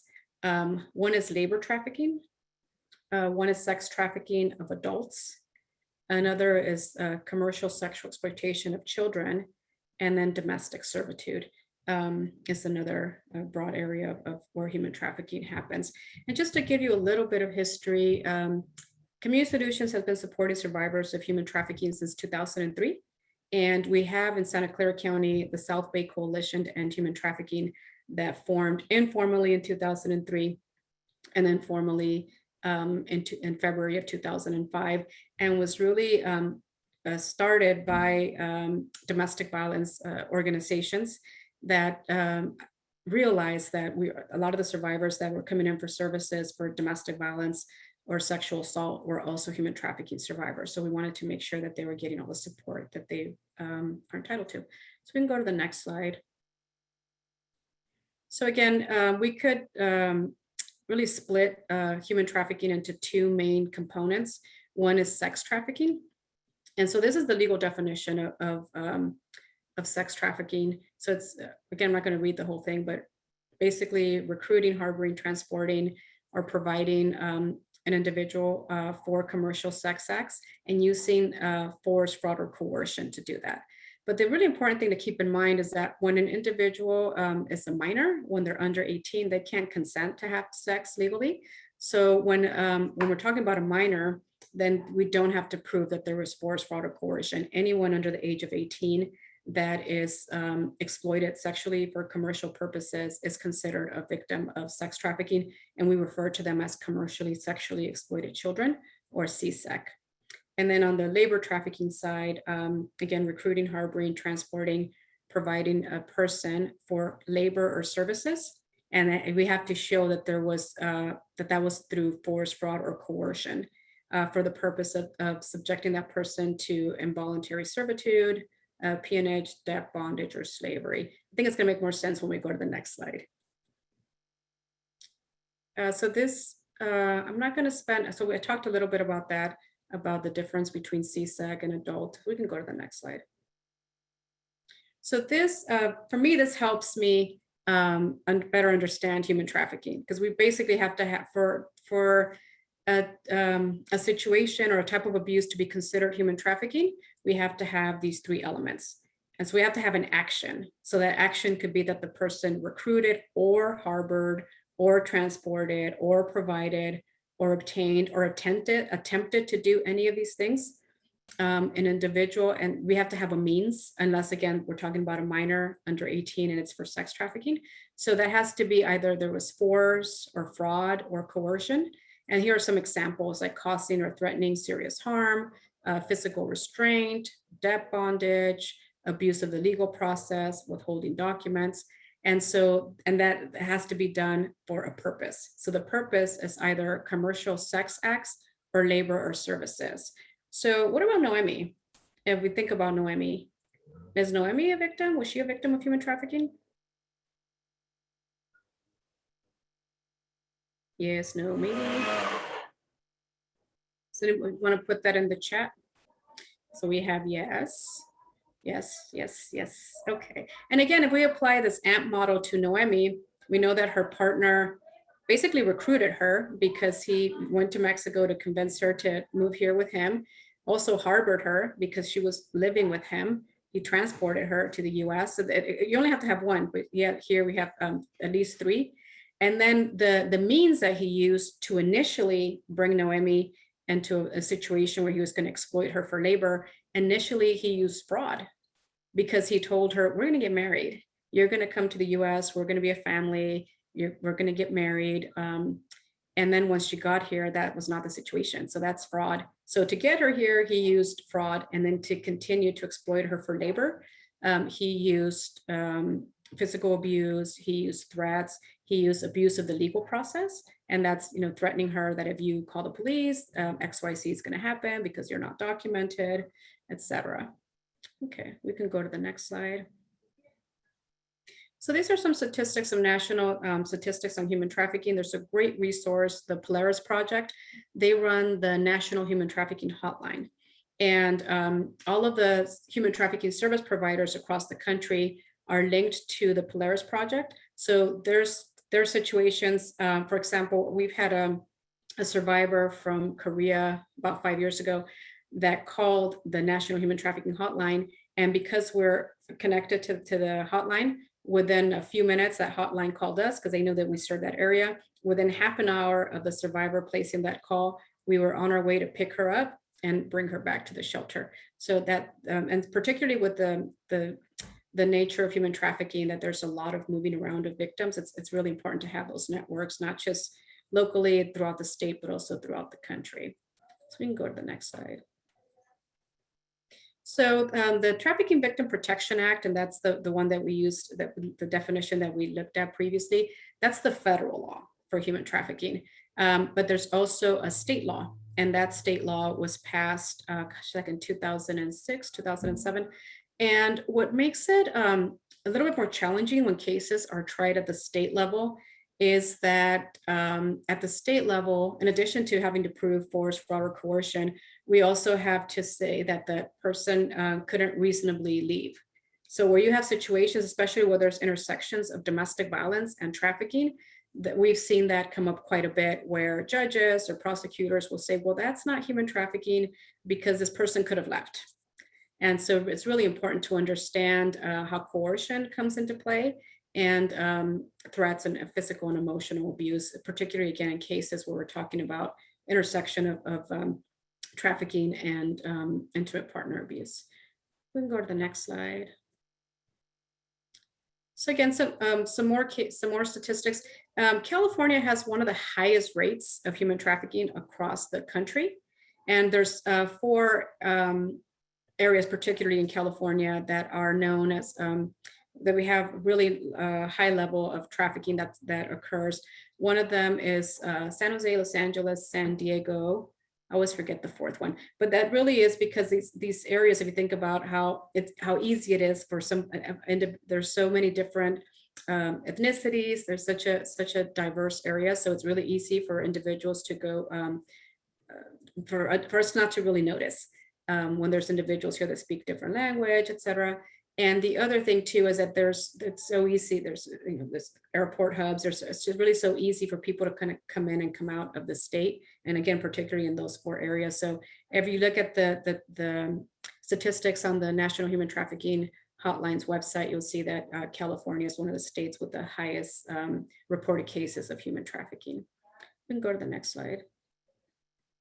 Again, this is the different types of trafficking, and that's in California that have been reported to the Polaris Project, the National Human Trafficking Hotline. So I'm not going to spend a lot of time on that. You can read that later. We'll go to the next slide. And then in Santa Clara County in fiscal year. So again, I mentioned that we have the South Bay Coalition to End Human Trafficking. And so there are 3 victim service providers that are actively working with human trafficking survivors, and that's Community Solutions, Asian Americans for Community Involvement, and the YWCA. And if we looked at our statistics for fiscal year 2020, and during that year, we served 74 survivors of adult sex trafficking, 69 survivors of, so this is commercial kids that are at risk for commercial sexual exploitation. So maybe they haven't disclosed yet that they're being sexually exploited, but we know that there's risk factors there that really are concerning, that this minor has already been sexually exploited or is really at risk of being sexually exploited. So we receive referrals to support these youths specifically. And we provided support to 9 transitional age youth at risk of commercial sexual exploitation, 40 children that were confirmed to have been sexually exploited, 4 cases of domestic servitude, 53 cases of labor trafficking, and 27 cases of confirmed transitional age youth that were sex trafficked. We can go to the next slide. And this is, again, more statistics on survivors served here in Santa Clara County. I think it's important to have an understanding of how we're seeing human trafficking show up here in our county. So this is gender, and then also in terms of age. And we can go to the next slide. More statistics, and so the South Bay Coalition to End Human Trafficking, at this point, we have served survivors from pretty much every continent and many different countries. And we assign survivors, we have a point agency system, so all the survivors will be referred to community solutions, and we'll refer them out to the service providers based again on their linguistic cultural needs, as well as their geographic location or where they want to be. We can go to the next slide. So just some facts around trafficking. There's a lot of myths out there, a lot of misconceptions about trafficking. Trafficked persons do not have to be foreign nationals. And I think you saw a lot of the sex trafficking cases and cases of commercial sexual exploitation of children. Those are all individuals that are born in the US. There doesn't have to be any travel, transportation, or movement across state or national borders. That's not necessary. Somebody could be born in San Jose and be trafficked in San Jose, both for labor or for sex trafficking. Human trafficking, it's not smuggling. Smuggling is unlawful border crossing, and trafficking involves commercial sex acts or labor services through the use of force, fraud, or coercion, again, for the purpose of involuntary servitude, debt bondage, or slavery, whether or not the transportation occurs. There are situations where, and we're seeing this more and more now, where individuals that originally are paying to be smuggled into the country end up being being trafficked, where perhaps they don't have enough money to pay, or the trafficker, we've seen this in several cases, decides, now instead of letting you go, you're actually going to come and work for me at this bar, or cantina, or what. So we have seen cases that started as smuggling and turned into human trafficking.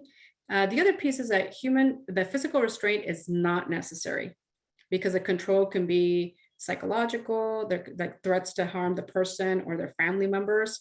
We've seen a lot of that, a lot of those situations, threats to have the person deported, and particularly for survivors that are foreign born, there could be threats of, well, I know your family back home, because similar to sexual assault, the majority of cases that we see of human trafficking, the trafficker knows the victim. And that's how they're able to have gain the victim's trust and put them into a situation where they're going to be exploited. We can go to the next slide. Trafficking can happen anywhere. It's really important that we're always vigilant.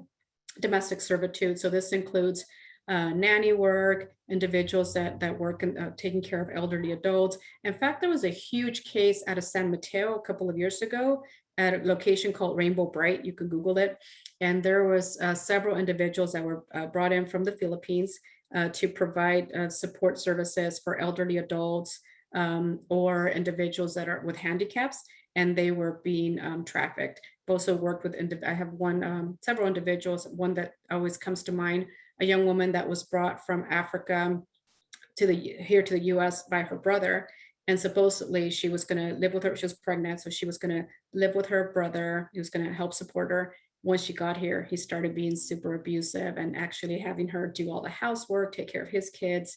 We also, obviously in the sex trade, the drug trade, we've had cases of construction workers, restaurant workers, migrant farm workers, pretty much anywhere where where somebody can work, there could be cases of human trafficking. We can go to the next slide. Again, I'm not going to spend a whole lot of time on this, but it's really important to be vigilant. One of the first cases of human trafficking that we worked here years ago involved a couple of young individuals from Mexico.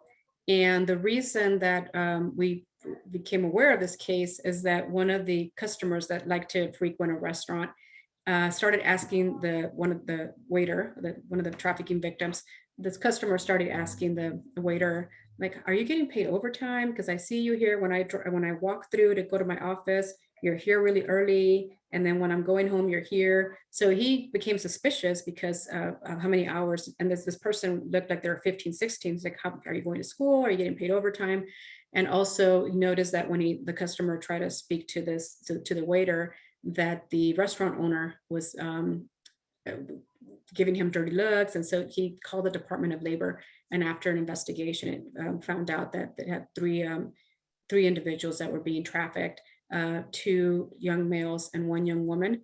And the part that was really sad, the young woman, when they first started exploiting her, she had a baby, and the way that they controlled her is that they sent her baby back to Mexico. And so she had not seen her baby from the day that the baby was born until 2 years later that they were able to reunite. So really important just to be vigilant wherever we are. We can go to the next slide. So some examples of, we've also, the South Bay Coalition to End Human Trafficking uses, we have a protocol for multi-victim operations. And these are cases where there are several victims that are involved, and law enforcement's been doing some investigating, and then they know that they're going to have an operation to retrieve the victims and connect them to resources, and also arrest the perpetrators. So we had a case involving several fruit vendors that were being brought in from Puebla, Mexico to work the street, again, as fruit vendors. So they were, in terms of the fraud, so they were here, there we see the act, they were recruited and brought here. And then in terms of the means, it was fraud. They were told they were going to make a certain amount of money, not have to pay rent, and that their working conditions were going to be reasonable. But when they got here, they actually had to pay rent for a cot. So they have, like, in one room, they had like 6 cots. They worked an average of 12 hours per day, and some of them were never paid. When the employment law attorney did the math, some of them were paid like 50 cents an hour. And then in terms of the coercion also came into play, because some of them were threatened with deportation. And there was a couple of the survivors who, because again, the traffickers knew them. They're from the same village in Puebla.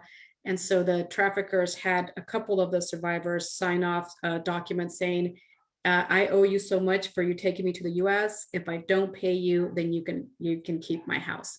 So it was a lot of coercion that was happening as well. We can go to the next slide.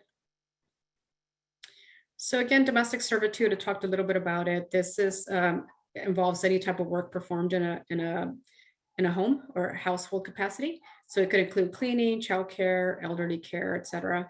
A lot of victims of domestic servitude commonly will work 10 to 16 hours per day with very little pay, and they're, through physical or psychological intimidation, are not free to leave. We can go to the next slide. I'm going to let you read this on your own. This is an example of domestic servitude. We can go to the next slide. Yeah, we can go to the next slide. This is just, again, a little bit more information in terms of domestic servitude, labor trafficking. So in terms of sex trafficking, where does this happen? We see a lot of it through the use of social media. A lot of survivors that have been recruited in that way, in the pornography industry, on tracks. So this is areas where we know that sex work is occurring. In San Jose, there was 3 known tracks.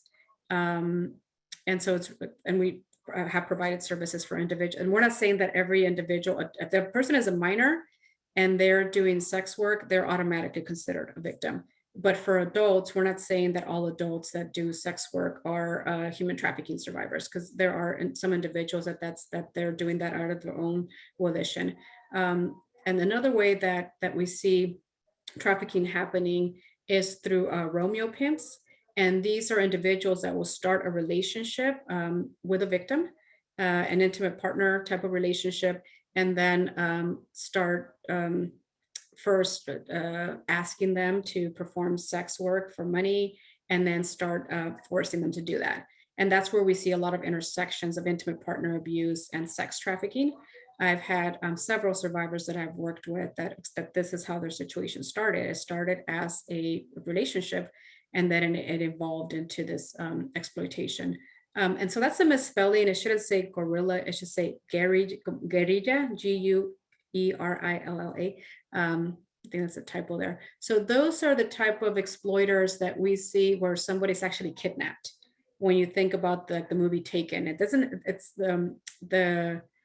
this doesn't happen as often, but we do see these cases, and these are stranger kidnappings that then force individuals into doing sex work, and they keep the money, obviously.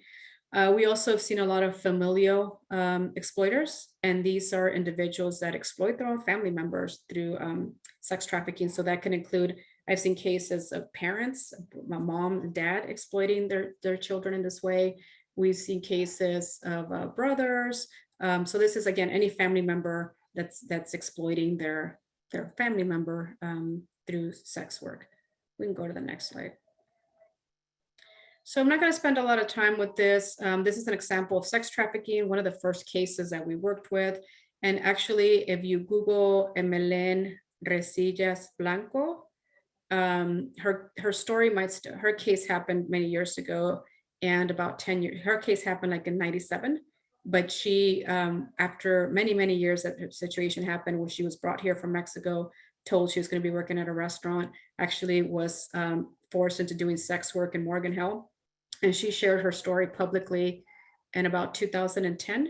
And so I think you still might be able to find that. We can go to the next slide. So similar to intimate partner abuse and sexual assault, trafficking is also about power and control. And so some of the tactics that traffickers use to exert and maintain power and control over their victims is very similar to what we see in intimate partner abuse cases. So there's a lot of similarities across these different forms of gender-based violence, sexual assault, sex trafficking, intimate partner abuse. And that's one of the reasons that service providers that were working with domestic violence and sexual assault victims extended services to human trafficking survivors, given all those similarities. We can go to the next slide. Again, here are some of the similarities. So survivors will face similar barriers to leaving abusive situations in terms of sexual assault, domestic violence, or trafficking survivors, especially when they know their perpetrator. A lot of cases, survivors depend on their traffickers or their batterers for housing, for food. Survivors have similar needs for basic services and safety planning. So that's why the services that we provide to human trafficking survivors are the same services that we provide to partner abuse survivors. And then the survivors may experience significant economic and financial abuse and are going to need to create economic independence after being able to leave that abusive situation. You can go to the next slide. So it's really, in terms of addressing human trafficking within domestic violence and sexual assault programs, I'm not going to spend a lot of time on this. And this week, when we train domestic violence or sexual assault service providers so that they can extend services to human trafficking victims, we talk about, again, how trafficking is also about power and control, how the majority of victims know their perpetrator, how trafficking is also rooted in interconnected systems of oppression and inequality, and how domestic violence sexual assault programs are uniquely experienced and positioned to support human trafficking survivors. Because sometimes there's fear about taking on this new role and supporting human trafficking survivors. So what we're really saying is that you're already working with this population. So it's not going to be such a stretch to officially extend services to human trafficking survivors. We can go to the next slide. So in terms of how to distinguish intersection cases, to know that there's both, in addition to intimate partner abuse, there's also labor trafficking. Like, for example, in NOHEMI'S case, there has to be some type of a labor component, and that could include involuntary servitude, peonage, debt bondage, or slavery. And the labor could be in the home or at the trafficker's or abuser's business. So, for example, in NOHEMI'S case, she was being forced to work in the home and also in her partner's business. There has to be some form of fraud, coercion, and or force. And so what we see again in NOHEMI'S case, the fraud is how he brought her here. And then the coercion and sometimes force was how he prevented her from calling the police. We can go to the next slide. And then how we know when there's an intersection with sex trafficking and sexual assault is that the trafficker is benefiting from the abuse. So generally, there could be like a monetary benefit. So for example, somebody that's forcing a victim to do sex work is keeping the money that the customer is paying, but it could also include in-kind benefits. For example, there's individuals that have provided in particular when we're talking about minors and transitional age youth, where they'll say, well, I'll provide you food or drugs, I'll pay off your debt, but you have to have sex with me, or you have to have sex with this other person. And so not just in cases of adults, but guardians or parents who take money from others who rape or sexually abuse minors is a case where we see that as well. And this can include gain from pornography. We can go to the next slide. So we're going to talk a little bit about legal considerations, but I want to open it up a bit to see if, that was a lot of information to digest, if there's any questions about human trafficking. Hi, so there are a couple of questions in the chat. Do you want me to read them? Yes, please. Sure. So one of them is, how do we prove that coercion through substance is a factor? How can we prove that coercion into substance is a factor? Coercion through substance is a factor with respect to human trafficking? Oh, how we can prove that coercion is a factor? Through substance, so substance, drug, substance use. So like if somebody was, I don't think I understand the question. Does the person that asked the question, do you mind asking it, please? I'm sorry. Oh, sure.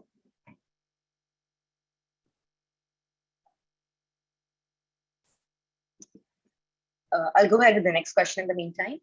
Oh, sure. Have you seen an increase in cases of people coercing or abuse in PSH Section 8 supportive housing unit? Causing abuse. Let me see if I can open this. Sure, it's in the chat box. Have you seen an increase of cases? Oh, cases of people coercing or abusing in Section 8. I apologize. I don't really understand the question. An increase of people coercing or abusing public Section 8 housing. Yeah, I'm sorry. I don't really understand what the question is. And I don't want to speculate. Did whoever posed that question, do you mind elaborating? Sure, I'll ask them for the clarification. Okay. There's one more question. Is the survivor's culture the biggest deciding factor for shelter or resource placement? Sorry, let me see. Is the survivor's culture what? I'm sorry? The biggest deciding factor for shelter or resource placement? Oh, no, that's actually a great question because it's really up to the survivor. So when we have human trafficking survivors or domestic violence survivors that need shelter or case management, really where it starts is where that person is geographically located. And so, for example, if we have a survivor that's in South County that needs services, we will offer supportive services through our agency, and then we give that survivor an option. Let's say the person speaks Vietnamese. Their option would be, do you want to stay here with us and we will work with an interpreter or a case manager from one of our sister agencies to help interpret? Or do you want to go to Aki and they speak the language there? So it's really up to the survivor what they want, because we've especially working with human trafficking survivors, we're not going to, there's so many different languages. So we do work with a lot of survivors where we don't have the language capacity, and we will do the best we can, again, through the use of interpreters, some staff or from our sister agencies, if that's what the survivor wants, if they want us. But if they say, I'd rather go to Aki where people actually, the case manager actually speaks my language, then that'll be completely up to them. That's a good question. Any other questions? Yeah, and I would be happy to talk more about the coercion abuse in public Section 8 supportive housing. I'm sorry, I'm not understanding what the question is. So are there any other questions? The explanation provided for the substance abuse question. Oh, let me see. It's in the chat box. Thank you.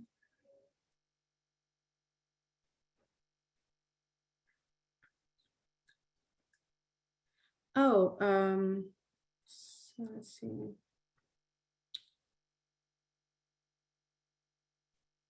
So I have a client who's being fed meth or other drugs to perpetrate abuse, but it's hard to get other service providers to see that.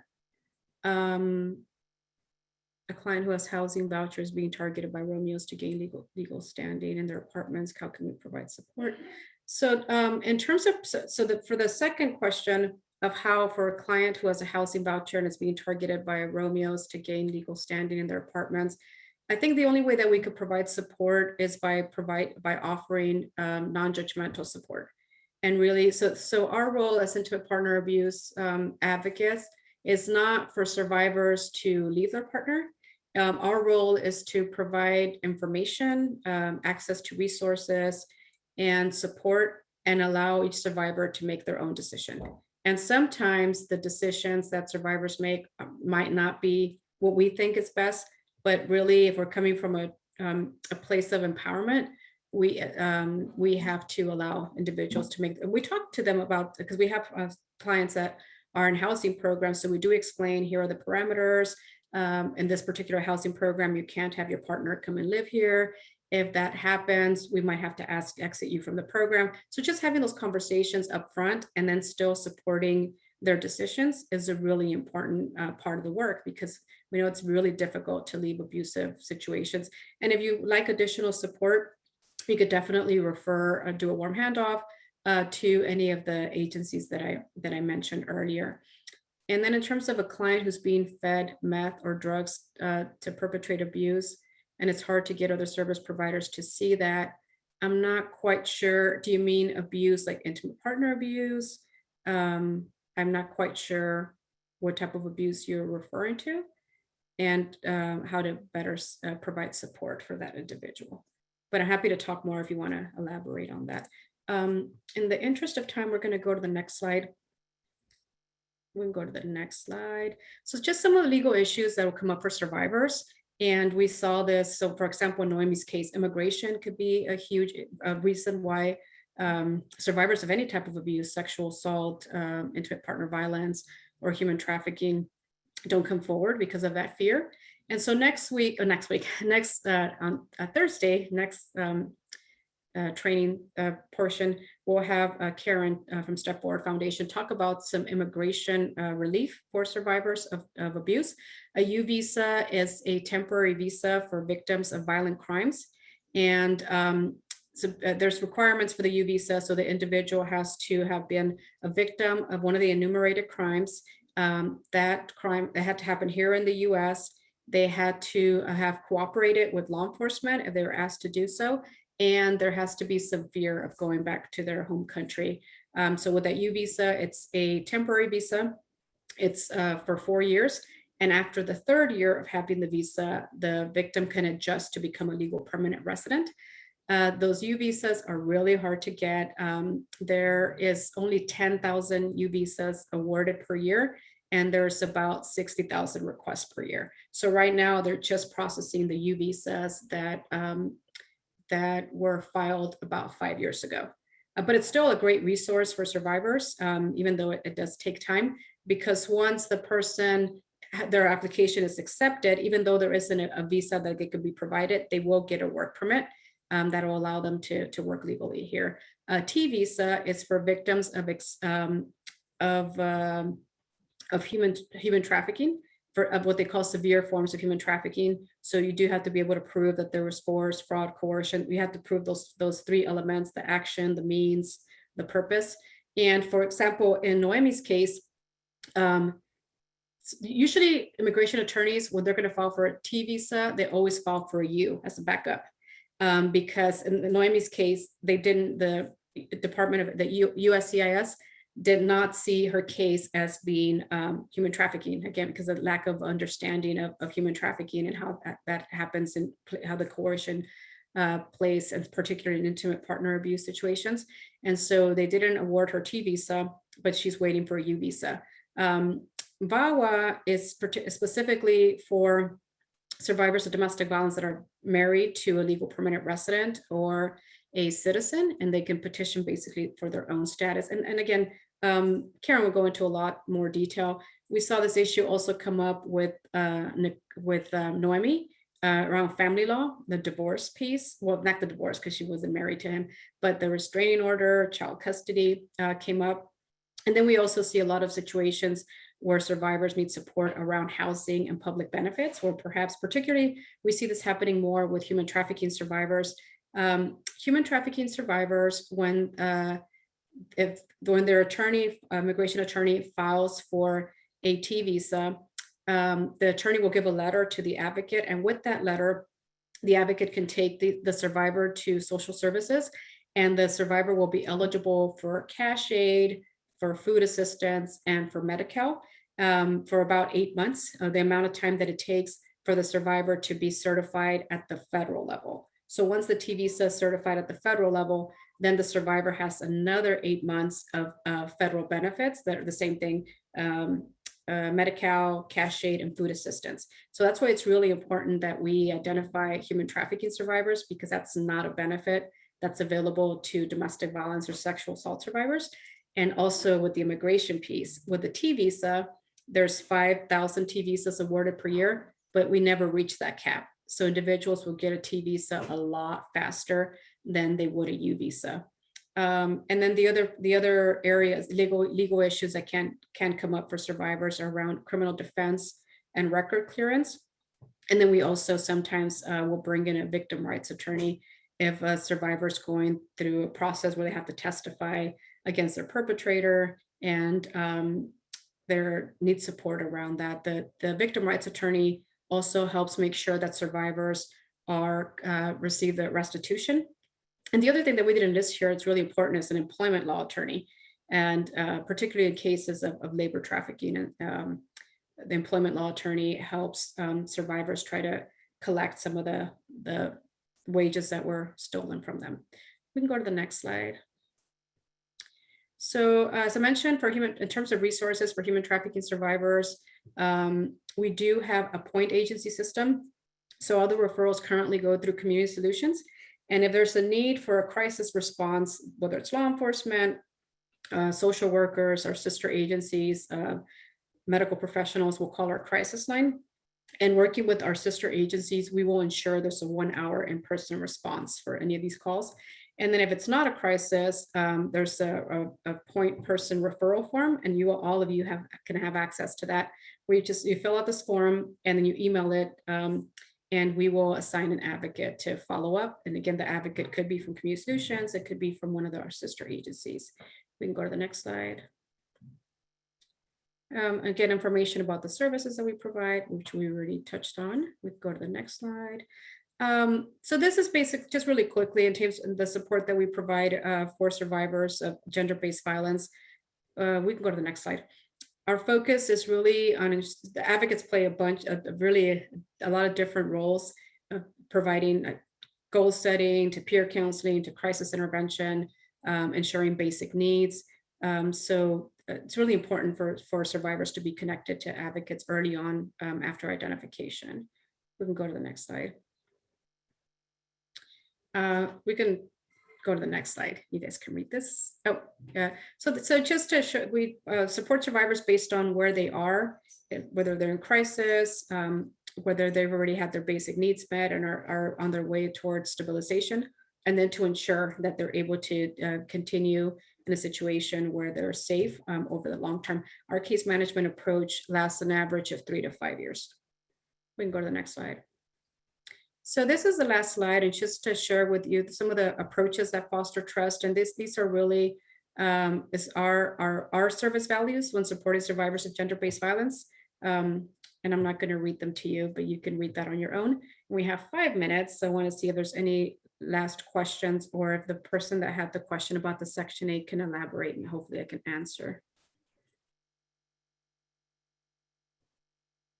Hi, so there are a couple of more questions. Should I again read it out? Sure. Our service is currently overwhelmed due to COVID. What should we do if we have clients unable to find a service because there seems to be no space? Oh, so for shelters, if there isn't any space because, no, that's a really good question. So shelters are taking, the confidential shelters are taking survivors, and we all have a process in terms of making sure that the individual doesn't have COVID. So we do all the screening questions. If we can't bring individuals into our shelter, we do hotel. So Community Solutions in South County, we will hotel survivors of gender-based violence that live in Morgan Hill, San Martin, or Gilroy. And then the same with our sister agencies next door, AKI, the YWCA. They also provide that support. We also are partnering very closely with the Office of Supportive Housing. The Office of Supportive Housing has a COVID hotline, and we have trained the COVID hotline responders to screen for domestic violence, sexual assault, human trafficking using that condensed victim needs screening tool. And if they come across somebody that's a domestic violence, sexual assault, human trafficking survivor, they'll connect them to the service providers. So yes, please make sure that you are referring. We have had an increase in requests for rental assistance, financial support, but we are still providing all the supportive services. So there's a question. Can you help me with this? Where to report a minor who is selling drugs? Oh, sorry. So is it? So reporting a minor who's selling drugs to other kids. So typically there's two, this would be a report to law enforcement, because a report to Child Protective Services is when you're concerned that there's a minor that's being physically, sexually abused by a parent or caregiver, or severely neglected. And when it's a case of this crime and it's not being, again, perpetrated by a caregiver, parent, then it would be a report to law enforcement. Okay, any other questions? There were a couple of questions, sorry, in the starting for Noemi. So should I just say it if you can answer it right now, or we can just follow up with her and then send a reply? Oh, sure, you can ask me, and then if I can answer, I've worked with Noemi for about 4 years at this point, so hopefully I could answer it. If not, I'm happy to ask her and I could bring back the response on Thursday. Sure. So one of the questions is, you said that the ex-partner was married. So where was his wife then? Did she also live with him at that point? If I recall correctly, he had another house. So he basically he had 2 houses, one house with his wife, and then one where he brought Noemi to live. Okay. And how was she connected to the services? So she was connected to the services because the police officer that came out, fortunately, was very well trained, and he recognized that there was child abuse as well as intimate partner abuse. So he connected her to Child Protective Services, and then also to the South County Family Justice Center. And this is basically operates out of Community Solutions office every Wednesday. It's a one-stop shop for survivors of gender-based violence, where they can meet with an advocate, an attorney, law enforcement, or prosecutors. And that's how she came in first. She was connected to us. And there's an explanation provided for coercion through substance abuse question in the chat box. Okay. Sorry, I'm looking at the chat and I'm not seeing. I can read it out. The client had a Romeo who then used drugs to keep her in the cycle. She wants him to leave her apartment 1 week, and then he's the lover for life in the next. How can we advocate to keep her housed or get services? So that's a really good, so we work with a lot of survivors that are not, that want to stay with their partners. And there's a lot of ambivalence that can happen in relationships in general, but particularly in relationships where there's abuse, because there's a lot of manipulation that happens. And so we would support the survivor using the stages of change and really meeting the survivor where they are, because when you think about the stages of change, there's like pre-contemplative, where the person doesn't know that this is an issue, where they're contemplating like, okay, this is an issue, I think I need to do something about it. So it's really important to meet survivors where they are in the stages of change if we really want to be able to support them in a way that's going to have good results.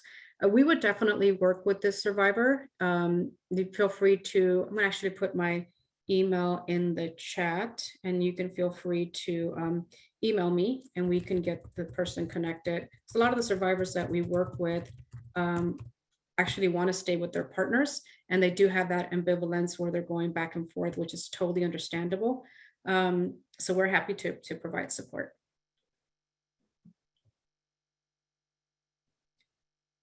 Any other questions? that was a lot. Thank you for sticking with us. And I apologize, it was only me today. Hope you didn't get too bored, but don't worry. On Thursday, we'll have three other presenters. Thank you. Thank you, Perla. Thank you for answering everyone's questions and for everything that you shared with us today. And thank you for powering through all of that on your own. Very impressive.